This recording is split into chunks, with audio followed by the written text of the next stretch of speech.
Reel बनाने वालों की इंटरव्यू लेते हैं, कोई ढोली दिखा के नाच दिया उसका लोग इंटरव्यू लेते हैं और मिलियन में वो वीडियो चलती है।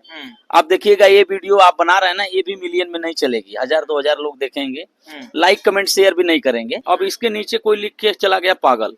मेरे क्षेत्र के लोग मुझे पागल कहते हैं। वो सेवा गरीबों की करेगा, पार्टी 5 स्टार होटल में बनाए।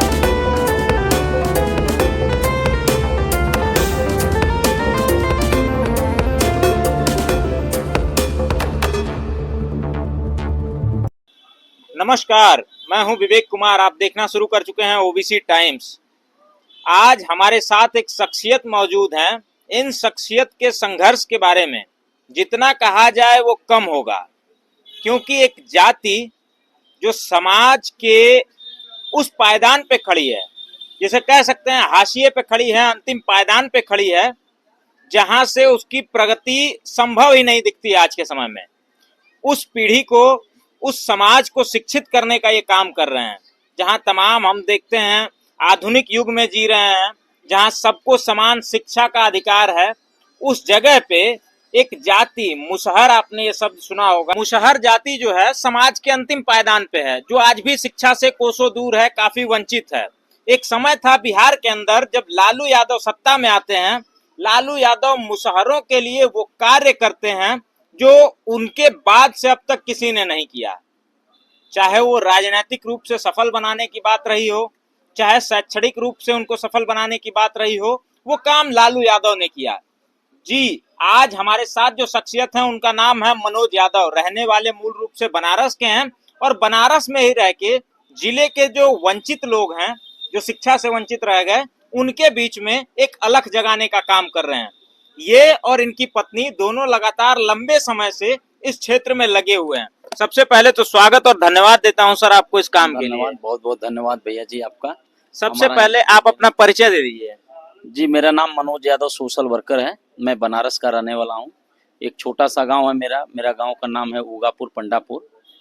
और मैं अपने गांव से अगल बगल में 10 किलोमीटर के एरिया में जितनी भी यो कहिए आदिवासी बस्ती, जो मुसहर समाज के लोग हैं, आदिवासी समाज के लोग हैं, बासफोर जाति के लोग हैं, जो दौरी उरी बिनते हैं, नट जाति के जो लोग हैं जी। मतलब वह बच्चे जो आपको मंदिरों के सामने, धार्मिक स्थलों के सामने या किसी रोड पे भीख मांगते हुए मिल जाएंगे, भट्ठे पर ईंट पाथते हुए मिल जाएंगे, उन बच्चों के बीच में मैं शिक्षा की अलग जगाने का प्रयास कर रहा हूँ, जहाँ शून्य की बराबर शिक्षा है। मैं पिछले 8 सालों में बहुत कुछ उनके गांव में शिक्षा के लिए काम कर चुका हूं।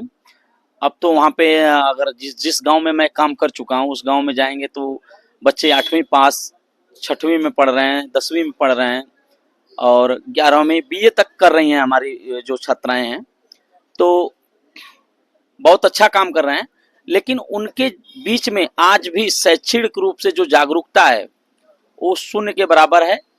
और उनके बारे में ना ही कोई सोचता है, ना ही कोई बोलता है, ना ही कहीं भी मीडिया में बात होती है।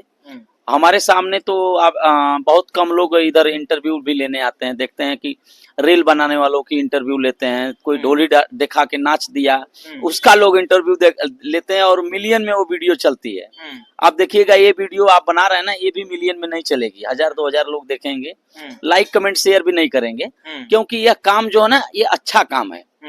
इसमें लोगों को इंटरेस्ट नहीं आता है और मुझे इंटरेस्ट आता है। ये बच्चों को पढ़ाने का काम जो है मुझे इंटरेस्ट आता है, क्योंकि मैं एक गरीब व्यक्ति रहा हूँ और गरीबी से उठकर मड़ई में रहकर, वो दिया नहीं होता था, उस दिया से पढ़ता था। बारिश होती थी, भीग जाते थे किताब, हवा मारता था, बुझ जाती थी। उसके बावजूद हमने संघर्ष किया और हमारे माता पिता का मैं धन्यवाद देता हूँ, मुझे गरीबी में बीएचयू तक का सफर कराया। जब मैं बीएचयू यूनिवर्सिटी में पहुंचा और बीएचयू यूनिवर्सिटी में देखा कि यार दुनिया तो इधर है, गांव के लोग तो आपस में फालतू जूझे हैं, वो गांव के लोग बच्चे यहाँ तक पहुंच ही नहीं पाते हैं।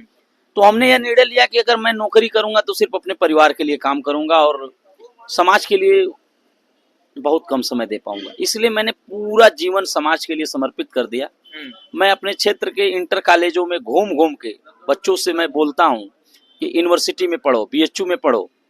मैं अपने क्षेत्र के गरीब बस्तियों में जाता हूँ, उन लोगों से बोलता हूँ कि अपने बच्चों को पढ़ाओ लिखाओ, और उस बस्ती में जहाँ एकदम शून्य के बराबर शिक्षा है, उस बस्ती में मैं जाता हूँ, वहाँ के बच्चों को जुटाता हूँ और जुटा के उनको पढ़ाने का प्रयास करता हूँ। जो बोलते हैं कि कॉपी नहीं है, पेन नहीं है, किताब नहीं है, ये उन वहीं लोगों के फोटोज हाँ हैं। जी, उन लोगों को मैं कॉपी पेन किताब देता हूँ। ये आप खुद देख सकते हैं, जी। जो मनोज यादव जी ने गांव-गांव जा करके पाठशालाएं बना करके संसाधनों के अभाव में दीवालों पे लिख करके बच्चों को ये शिक्षित देख रहे करने हैं, का कार्य किया यहाँ है। पे मैं इस दीवार पे बच्चों को मैं पढ़ाता था, हम्म, तो यहाँ अपना नाम लिखा था मनोज यादव। हम्म, वीडियो में बनाता था तो इसमें नाम लिख दिया था। अब इसके नीचे कोई लिख के चला गया पागल। हम्म, मेरे क्षेत्र के लोग मुझे पागल कहते हैं, बोलते हैं साला पागल हो गया बीएचयू से पढ़ के। हमारे जैसे पागल, मैं तो आपके माध्यम से कह रहा हूँ, हमारे जैसे पागल अगर हमारे देश में पैदा हो जाएं तो हमारे देश का एक भी बच्चा अशिक्षित नहीं रहेगा।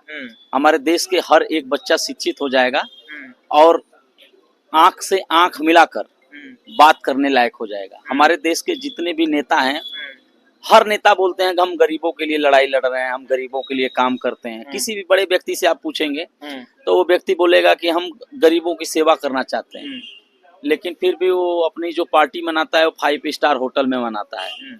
सेवा गरीबों की करेगा, पार्टी 5 स्टार होटल में मनाएगा। भाई अच्छा। गरीब, आप बोल रहे हैं गरीबों की सेवा करते हैं, तो 5 स्टार होटल के बजाय अगर आप गरीबों के बच्चों के बीच में जाके अपनी वही पार्टी मनाएंगे, उनको शिक्षण सामग्री देंगे, वही जो 5 स्टार होटल में पैसा खर्च करके आप खा रहे हैं, उसी चीज को बच्चों के बीच में खाइए और बच्चों के साथ खाइए, उनका हौसला बढ़ेगा। वो भी सोचेंगे कि हम इतना बड़ा आदमी बनना चाहेंगे, वो भी पढ़ना चाहेंगे, लेकिन उनके बीच में कोई जाता नहीं है। मनोज जैसे लोग जाते हैं, उनके बीच में खाना खाते हैं, उनके बीच में पानी पीते हैं।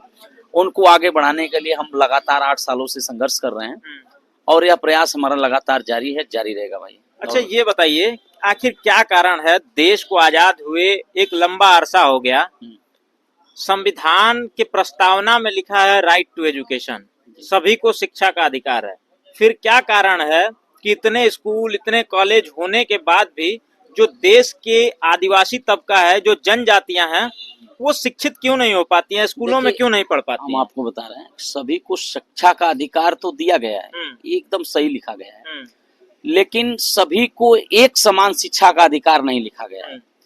जिस दिन सभी को एक समान शिक्षा का अधिकार लिख दिया जाएगा उस किताब में, उस दिन सभी बच्चे शिक्षित बन जाएंगे। देखिए, जे जितना पैसा वाला होता है वो उतना महंगे स्कूल में बच्चों को पढ़ाता है, ठीक है, कहीं कहीं, और अलग अलग उसका पाठ्यक्रम भी होता है।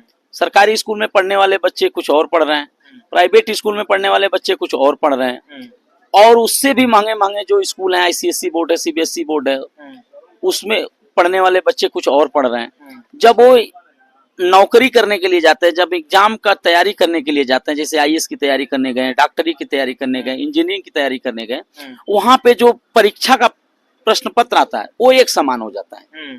शिक्षा एक समान नहीं है, लेकिन जैसे ही पेपर की बात आएगी वहां एक समान हो जाएगी। तो आप ये बताइए कि जो पेपर आता है आईसीएसई बोर्ड के लेवल का, जो प्राइवेट में बच्चे पढ़ रहे हैं उसके लेवल का परीक्षा में हाँ आता है। अब ये सरकारी स्कूल में पढ़ने वाला गरीब बच्चा जो हिंदी मीडियम से पढ़ाई कर रहा है, जो शिक्षा की असमानता को झेल रहा है, वो उसका मुकाबला कर पाएगा? नहीं कर पाएगा। एक व्यक्ति घी खा के पहलवानी कर रहा है, एक व्यक्ति सूखी रोटी खा के पहलवानी कर रहा है, घी खाने वाले से आप लड़ाई करवा दे रहे हैं, जीत पाएगा? नहीं जीत पाएगा। आप उसको कितना भी बैसाखी लगा देंगे, बोलते हैं लोग ना कि आरक्षण मिलता है गरीब लोगों को, वो आरक्षण के दम पे भी नौकरी नहीं पा पाएगा। आरक्षण के दम पे भी वही लोग नौकरी पा रहे हैं जो लोग प्राइवेट स्कूल में पढ़ रहे हैं। जो पैसे वाले लोग हैं, जो आरक्षण का लाभ ले रहे हैं, वही लोग वहां पे पा रहे हैं। हम देखिए, आपको पहले क्लियर बता दें कि आरक्षण का मैं विरोध नहीं, समर्थन करता हूं, क्योंकि आरक्षण गरीबी के आधार पर नहीं, जाति और समाज के नाम पर मिलती है, क्योंकि हर जाति का भागीदारी आरक्षण के माध्यम से किसी भी वैकेंसी में सुनिश्चित होना चाहिए। लेकिन हम लोग यहाँ शिक्षा की बात कर रहे हैं, तो शिक्षा के जो आपने बोला ना कि आज क्या कारण है, लोग कैसे अपने बच्चों को अच्छी शिक्षा दिला पाएं और उस बच्चे को खाना खिलाएं, कपड़ा पहनाएं कि महंगी शिक्षा दिलाएं। ये तो सरकार का काम है ना कि हर एक व्यक्ति को शिक्षा देनी चाहिए। और एक समान शिक्षा का आप एक समर्थन समान करते हैं? शिक्षा, सरकार को नियम बनाना चाहिए कि जो गरीब लोग हैं उनको भी प्राइवेट स्कूलों में पढ़ाया जाए, उनका फीस माफ किया जाए, जो अमीर लोग हैं उनसे पैसा लिया जाए, इस तरह एक समान शिक्षा मिल जाएगी सबको। ठीक है, सरकारी स्कूल को भी एकदम सुदृढ़ बनाया जाए अच्छे से।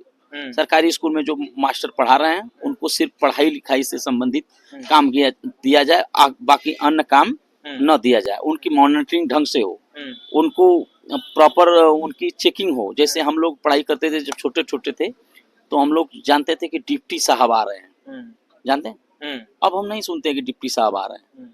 ठीक है, और जानते हैं पहले वो डिप्टी साहब काहे आते थे? क्योंकि डिप्टी साहब के बच्चे भी सरकारी स्कूल में ही पढ़ाई करते थे, प्राइवेट स्कूल उतने थे नहीं। अब तो मास्टर साहब के बच्चे उस सरकारी स्कूल में नहीं पढ़ रहे हैं। तो जब आपके बच्चे उस स्कूल में नहीं पढ़ रहे हैं तो इंटरेस्ट नहीं है, जाते हैं वो 70,000 रुपए तनख्वाह पा रहे हैं, वो आराम से कुछ लोग काम करते हैं, कुछ लोग नहीं करते हैं। अच्छा, कौन वहाँ बोलने वाला? मनोज यादव बीएचयू में पढ़ने के बाद कैसे ये आइडिया आया, कैसे ये सोच उनके अंदर डेवलप हुई कि वो गरीब तबकों में दलित महादलितों के बीच में जा करके उनके बच्चों को शिक्षित कर रहे हैं? देखिए, जब आप जिस परिस्थिति से गुजरे रहेंगे उस परिस्थिति में कितना हूँ आप बड़े हो जाएंगे, उस परिस्थिति को नहीं भूलेंगे।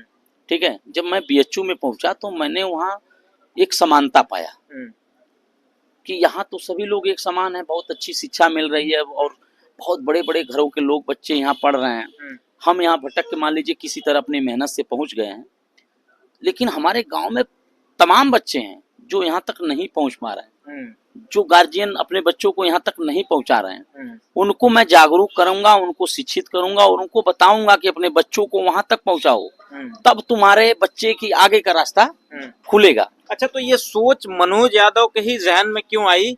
और भी लोग हैं समाज में, पढ़े लिखे लोग हैं, अच्छे पैसे वाले लोग हैं, नेता हैं, पॉलिटिशियंस हैं, तमाम तरह के लोग हैं, और लोगों ने इस मुहिम में आगे आने के बारे में क्यों नहीं सोचा?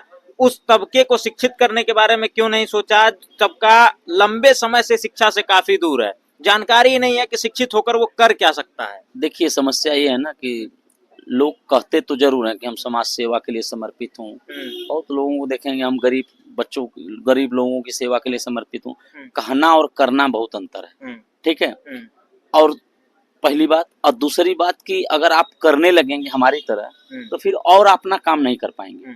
ठीक है, कुछ लोगों की मजबूरियां हैं, चाह के भी वो काम नहीं कर पाते हैं। ठीक है, तो हमें किसी से शिकायत नहीं है, बस शिकायत ही इस बात की होती है, कोई बात नहीं, आप समाज के लिए समय नहीं दे पा रहे हो, लेकिन ऐसे जो काम कर रहे हैं उसका सहयोग तो कर सकते हो ना आप।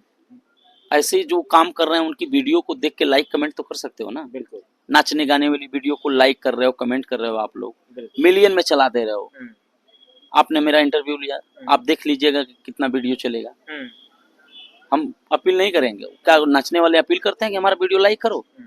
लेकिन लाइक करते हैं। हमारा भी चैनल है मनोज यादव सोशल वर्कर नाम से, फेसबुक, इंस्टाग्राम, यूट्यूब, हर जगह हम चलाते हैं, लेकिन कहीं 100 लोग देखते हैं, कहीं 50 लोग देखते हैं।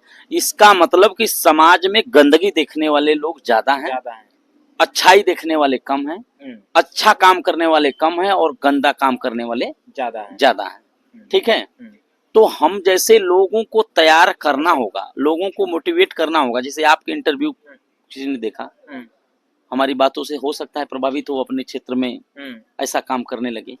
ठीक है, तो हम तो इसीलिए कहते हैं कि अगर हमारी वीडियो वायरल होगी तो शायद हमारे जैसे और लोगों को प्रोत्साहन मिलेगा। और दूसरी बात, देखिए सोशल मीडिया का जमाना है, लोग वही काम करते हैं जिस काम को लोग लाइक करते हैं। पहले फिल्में बनती थी, कितनी साधारण, बहुत अच्छा, घर में बैठ के सभी लोग देख सकते थे, लेकिन फिल्म मेकर से आप पूछेंगे इतना गंदा फिल्म क्यों बना रहे हो, तो वो बोलता है कि भाई जो ऑडियंस की डिमांड होती है हम वैसा पिक्चर बनाते हैं। तो ऑडियंस की डिमांड क्या है? अच्छा कार्य नहीं, ऑडियंस की डिमांड यह है कि आप पति पत्नी मिलकर नाचो, तुम्हें लाइक मिलेगा, कमेंट मिलेगा।